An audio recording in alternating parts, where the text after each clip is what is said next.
Welcome my curious friend. Today we are going to study exercise 3.2 का question 6 करने जा रहे हैं जो कि है क्लास 10th का। इसमें हमको करना क्या है और समझना क्या ये मैं एक बार रीड करूंगा क्वेश्चन, आपको एकदम बढ़िया से समझ में आ जाएगा। Give the linear equation 2x plus 3y minus 8 is equals to 0. Write another linear equation in two variables such that the geometrical representation of the pair so formed is intersecting lines, parallel lines and coincident lines. अब question तो मैंने पढ़ दिया, आपके समझ में आया या ना आया इसको आपको समझना होगा। तो सबसे पहले आप समझिए, यहां पर हमारे पास एक इक्वेशन दी हुई है, एक लीनियर इक्वेशन दी गई है, ठीक है। अब यहां से हमें पूछ रहा है कि दूसरा लीनियर इक्वेशन बताइए, ठीक है। दूसरा लीनियर इक्वेशन ऐसा बताइए कि एक बार वो इंटरसेक्टिंग लाइन हो, दोनों इक्वेशन की जब लाइन बनाए तो वो इंटरसेक्टिंग लाइन बनाए, और एक ऐसा इक्वेशन दीजिए जब दोनों इक्वेशन की जब लाइन बने तो पैरेलल लाइन बने, और एक ऐसा इक्वेशन दीजिए जब दोनों इक्वेशन का लाइन बने तो वो कोइंसिडेंट लाइन बने। तो इसको कैसे हम लाएंगे? तो हम सिचुएशन जानते हैं कि कब अगर मतलब दो इक्वेशन है तो उसमें कौन सा सिचुएशन होगा, तब उसको हम कह देंगे इंटरसेक्टिंग लाइन। और कौन सा ऐसा सिचुएशन होगा तो हम कह देंगे पैरेलल लाइन। कौन सा ऐसा सिचुएशन होगा कि हम कह देंगे कोइंसिडेंट लाइन है। तो इसको मैंने जब पेयर ऑफ लीनियर इक्वेशन का इंट्रोडक्शन दिया तो उसमें बताया था। एक बार आप देख लें, यहाँ पे हमारे पास है अगर दो इक्वेशन है, रेशियो अगर दोनों का a1/a2 is not equal to b1/b2 इस तरह से रहेगा तो इंटरसेक्टिंग लाइन होगा। दूसरा क्या पूछ रहा है? Parallel line. पैरेलल लाइन होगा कब? जब a1/a2 is equal to b1/b2 is not equal to c1/c2। इस तरह का अगर फॉर्म बने, मतलब दो इक्वेशन है उसका रेशियो जब चेक करेंगे अगर इस तरह से आ रहा है तो उसको कह देंगे पैरेलल लाइन। और अगर कोइंसिडेंट लाइन है तो उसमें क्या होगा कि तीनों का रेशियो क्या होगा? सेम होना चाहिए। तो यही से अपना दिमाग हम लगा के अपना आंसर लाएंगे। तो चलो हम जैसे जैसे मैं लिखता जाऊंगा आपके दिमाग में ये सब बैठता जाएगा। तो फर्स्ट वाला क्या है? यहाँ पे फर्स्ट हमारा क्या है? Intersecting line. इसको हम लिख लेंगे बड़े आराम से। इंटरसेक्टिंग लाइन हमने लिख लिया। अब इसमें करना क्या है? तो यहाँ पर हम लिखेंगे सबसे पहले जो हमारा ये क्या है इक्वेशन है, इसको हम यहाँ पे प्यार से लिख लेंगे 2x plus 3y minus 8 is equal to 0। Clear है? ये हमारा इक्वेशन समझ लो फर्स्ट है, यही फर्स्ट है, ये हमें दूसरा वाला चाहिए। तो ऐसा क्या हो जाए कि हमें इंटरसेक्टिंग लाइन मिल जाए, ठीक है। तो इसके लिए हम कहेंगे अगर क्या a1/a2 is not equal to b1/b2, तो हम कह सकते हैं कि जो दूसरी इक्वेशन होगी वो क्या होगी? इंटरसेक्टिंग लाइन, मतलब दोनों इक्वेशन के जो लाइन बनेगा वो इंटरसेक्टिंग लाइन होगा। तो यहां पे हमने लिखा if a1/a2 is not equal to b1/b2 so pair of linear equation is intersecting line. अगर ये वाला सिचुएशन बन जा रहा है तो हम कह देंगे कि pair of linear equation into intersecting line है। तो आप कह रहे ये सब लिखने से फायदा क्या है? असली चीज बताओ। तो मैं असली चीज बताने जा रहा हूं आपको। जो x का क्या जो कोफिशिएंट है उसको चेंज करना होगा, y का कोफिशिएंट चेंज करना होगा। जब ये और ये चेंज हो जाएगा, और ये चाहे चेंज हो या ना उससे नहीं मतलब है, क्योंकि यही दो रेशियो में चेंज करना। तो क्या करेंगे आप? यहाँ पर 2 की जगह पर कोई भी आप वैल्यू आप मान सकते हैं। 2 की जगह पर आप 3 कर दीजिए, 3x प्लस यहाँ पर 3 की जगह पे कोई दूसरा मान लीजिए। क्या मान लेंगे? यहाँ पे 2 कर दीजिए, इसको इधर कर दो। कोई आपको कुछ कहने नहीं जा रहा है। यहाँ पर आप या तो 8 रखिए, कोई दिक्कत की बात नहीं है। 7 6 4 कुछ भी कर दीजिए, लेकिन थोड़ा सा डिफरेंट दिखने के लिए यहाँ पे आप 7 कर सकते हैं या 8 भी कर सकते हैं, कोई दिक्कत की बात नहीं है। ये हो गया हमारा सेकंड इक्वेशन, ठीक है। हमको करना क्या था? ये वाला रेशियो हमें यहाँ पे दिखाना था कि ये अलग आ रहा है। आप यहाँ पर और दूसरा भी लिख सकते हैं। क्या? 2 की जगह पे आप 6 कर सकते हैं। यहाँ पे 6x, मतलब ये आपके ऊपर है। 6x आप यहाँ पे कर सकते हैं, यहाँ पर 4y लिख सकते हैं, और यहाँ पर आप 9 कर सकते हैं, कोई भी बड़े आराम से। अब हम आगे बढ़ते हैं, अभी और अच्छे से आपको समझ में आ जाएगा। अब इसको तो हमने कर दिया है। अब एक बार रेशियो हम यहाँ पे लेंगे a1/a2, हम इसका और इसका कंपेयर कर रहे हैं। तो ये हो जाएगा हमारा है 2/3 है, ठीक है। और b1/b2 इज इक्वल टू क्या है?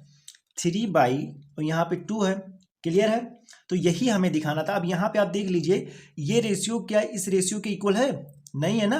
तो यहाँ पे यही लिख देंगे आराम से, here clearly shows that A1/A2 is not equals to B1/B2। ठीक है, ये हो गया हमारा आंसर। कोई दिक्कत की बात नहीं है, पता चल गया ना, समझ में आ गया। सबसे पहले हमने क्या किया, अपना यहाँ पे जो हमें क्वेश्चन में पूछा गया उसको हमने लिखा कि इंटरसेक्टिंग लाइन, और उसके बाद जो हमारा एक इक्वेशन दिया हुआ है उसको हमने यहाँ पे छाप लिया। कंडीशन क्या होनी चाहिए, रेशियो इक्वल नहीं होना चाहिए, तब हम कह सकते हैं इंटरसेक्टिंग लाइन है। अब रेशियो कब नहीं चेंज होगा, जब यहाँ से अब यहाँ पे कुछ डिफरेंस होगा तभी तो। यहाँ पे 2 की जगह मैंने 3 रख दिया, मतलब इसका इधर कर दिया यहाँ पर, और उसके बाद चेक किया कि दोनों का रेशियो सेम नहीं आ रहा है। अब अगर 2/6 करें, यहाँ पे 2/6 करो तो ये 2 1 2 2 3 1/3 है। अब अगर 3/4 किया जाए, 3/4 तो 1/3 और 3/4, ये दूसरा वाला भी, दूसरे का रेशियो, इसका रेशियो और इसका रेशियो ये भी इक्वल नहीं आ रहा है, तो ये भी हमारी इक्वेशन सही है, ये भी इक्वेशन सही है। इस तरह से आप बहुत सारी इक्वेशन ले सकते हैं। बस आपको दिखाना क्या है, ये रेशियो इसके इक्वल नहीं होना चाहिए। बस ये हमारा काम, ये फर्स्ट वाला कंप्लीट हो गया, समझ गए। अब हम चलते हैं अपने सेकंड वाले पार्ट पर। अब सेकंड वाला क्या हमारा है, पैरेलल लाइंस। तो आप जानते हैं क्या करना है, सबसे पहले हमने पैरेलल लाइंस लिखा, उसके बाद अपना जो इक्वेशन हमारा एक दिया हुआ है 2x + 3y - 8 = 0 = ये फर्स्ट हमारा इक्वेशन है। अब इसके कंपेयर में हमें दूसरा इक्वेशन ऐसा लेना है जो कि जब दोनों को हम कंपेयर करें तो हमें जो लाइन मिले वो पैरेलल लाइन मिले। तो क्या होगा, उसके लिए कौन सी सिचुएशन होगी, इफ पैरेलल लाइन कब होता है बताओ। यहाँ पे हमारे पास सिचुएशन दी हुई है, A1 इज, यहाँ पे लिख लेता हूँ मैं, if A1 / A2 = B1/B2 is not equal to C1/C2, वो भी बड़े आराम से अगर इस तरह से है, ठीक है, तब हम कुछ कहेंगे आगे पीछे, तब हम कह देंगे so pair of linear equation is parallel lines. Clear है, इतना काम हो गया। अब हमें दूसरा इक्वेशन ऐसा लेना है कि जो दोनों का रेशियो सेम आए इन दोनों का, लेकिन इसका सेम ना आए। ठीक है, आप या तो यही सेम दूसरी लाइन ले सकते हैं, मतलब क्या, दूसरा इक्वेशन आप 2x + 3y - 7 - 8 कुछ भी ले सकते हैं, ये दोनों का रेशियो सेम आए और तीसरे का सेम ना आए। तो क्या आप लिख सकते हैं, so our another equation is, यहाँ पे आपने लिखा था कि नहीं, चलो लिखा था या नहीं, यहाँ पे लिख लेना, so our another equation is, इसके बाद ये लिखना। तो so our another equation is क्या, जल्दी बताओ क्या हम लिख सकते हैं। यहाँ पे 2x + 3y same to same लिख देंगे, और -8 की जगह पे क्या लिख सकते हैं आप, 7 6 4 2, चाहे जो लिख सकते हैं, मतलब ऐसा लेना कि C1/C2 इन दोनों जो हमारी रेशियो होगा इसके इक्वल ये ना आए। तो यहाँ पे हम 7 ले रहे हैं, कोई दिक्कत की बात नहीं है। ठीक है, इतना हो गया, = हम 0 कर दिए। क्लियर है, इसको हमने मान लिया सेकेंड। और क्या आप ले सकते हैं, यहाँ पर आप 4x + 6y -10 भी कर सकते हैं, वो भी बड़े आराम से। ऑड इवन से नहीं मतलब होता, इस तरह से आप लीजिएगा ये वाला कि इन दोनों के रेशियो से ये डिफरेंस आना चाहिए, बस ये हो गया हमारा। ये भी समझ लो सेकंड ही इक्वेशन है ना। अब क्या हम करेंगे, एक बार रेशियो चेक करके दिखा भी देंगे, जिससे जो एग्जामिनर होगा उसको तसल्ली हो जाए और आपको नंबर पूरा दे। ठीक है, तो सबसे पहले क्या किया जाएगा, इसका रेशियो देखा जाएगा। यहाँ पर A1 / A2 = 2 का देखें या 2 4 का देखें, जिसका मैं इसी का देख रहा हूँ, 2/2 = 1 आ गया। B1/B2 = 3/3, इसका भी 1 आ गया। और यहाँ पर C1/C2 = -8 / -7, ये आ गया 8/7। तो यहाँ से आपको क्लियरली दिख रहा है कि 1, इसका भी 1, लेकिन इसका 8/7 आ गया। तो यहाँ से हम कह देंगे हेयर, ठीक है, हेयर क्लियरली shows that, क्या shows that कि A1/A2 = B1/B2 is not equals to C1/C2। समझ गए ना, बस यही हमारा आंसर आ जाएगा, वो भी बड़े आराम से समझ गए। और यहाँ पर आप जब 2/4 करेंगे और 3/6 करेंगे, तो ये भी क्या आएगा, 1/2, और इसका भी आएगा 1/2 आएगा। 3 1 3, 3 2 6, लेकिन इसका क्या आएगा, 8/10 आ गया। तो 8/10 को आप करेंगे, 2 4 × 8, 2 5 × 10, तो 4/5 आएगा। तो इसका और इसका रेशियो सेम आएगा, लेकिन इसका क्या आएगा, डिफरेंस आएगा। तो ये भी हमारा इक्वेशन सही है, ये भी इस इक्वेशन सही है। किसके लिए? इसके लिए जब पैरेलल लाइंस आपको चाहिए हो कि दोनों इक्वेशन का पैरेलल लाइन आए। तो हमने क्या किया, सबसे पहले हमने लिखा कि क्या चाहिए था पैरेलल लाइन, उसका फर्स्ट इक्वेशन एक दिया था उसको हमने लिखा, कंडीशन क्या होनी चाहिए, तब हम कह देंगे कि पैरेलल लाइन है अगर रेशियो इस तरह से a1/a2 is equal to b1/b2 हो लेकिन c1/c2 ना हो। तो इस तरह से हमने x का कोफिशिएंट ढूंढा और y का कोफिशिएंट ढूंढा और c का कोफिशिएंट ऐसा मतलब कांस्टेंट, x का कोफिशिएंट y का कोफिशिएंट और कांस्टेंट, इस तरह से हमने सर्च किया, ढूंढा, दिमाग लगाया और लिख दिया जिससे ये रेशियो इस तरह से आए। तो इसको किया, उसके बाद रेशियो चेक करके भी आपको दिखा दिया। तो हियर क्लियरली शोज दैट ये तो this is a answer, our answer. Clear, समझ गए? तो ये हमारा इक्वेशन है। यहाँ पर जब आप लिखिएगा, चलो देखने वाला तो समझ ही जाएगा, नहीं तो इस तरह से बॉक्स में कर देना, ठीक है।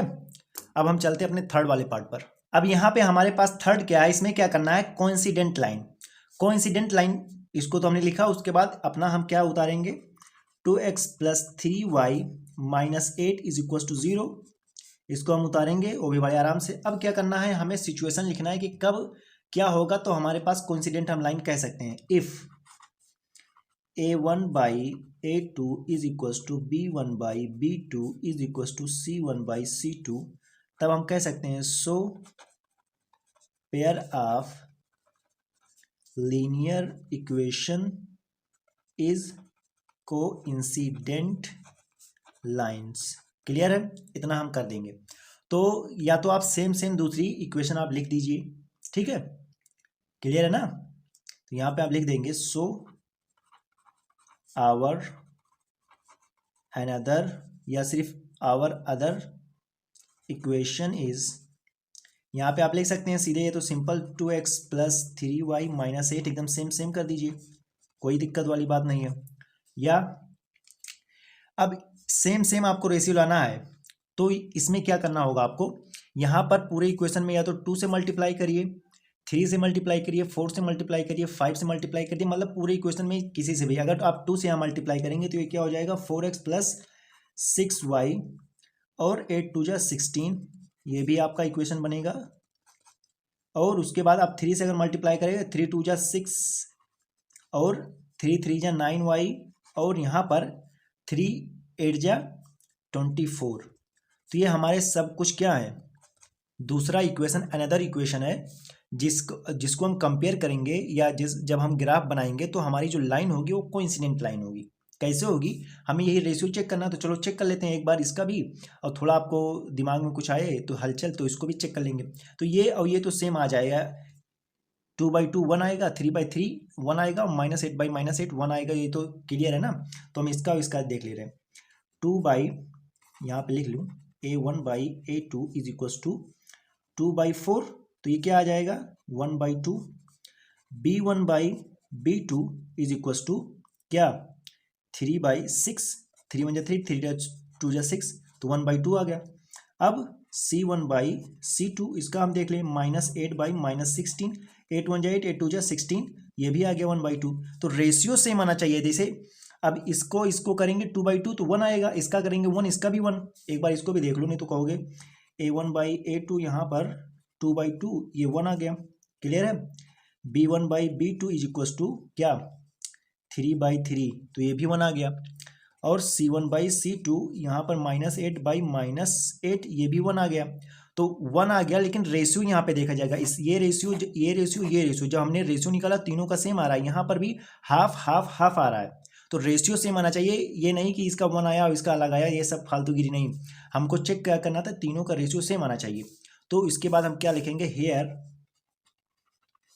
क्लियरली शोज दैट, क्या हमें दिखा कि a1/a2 is equal to b1/b2 is equal to c1/c2, ये हो गया हमारा आंसर।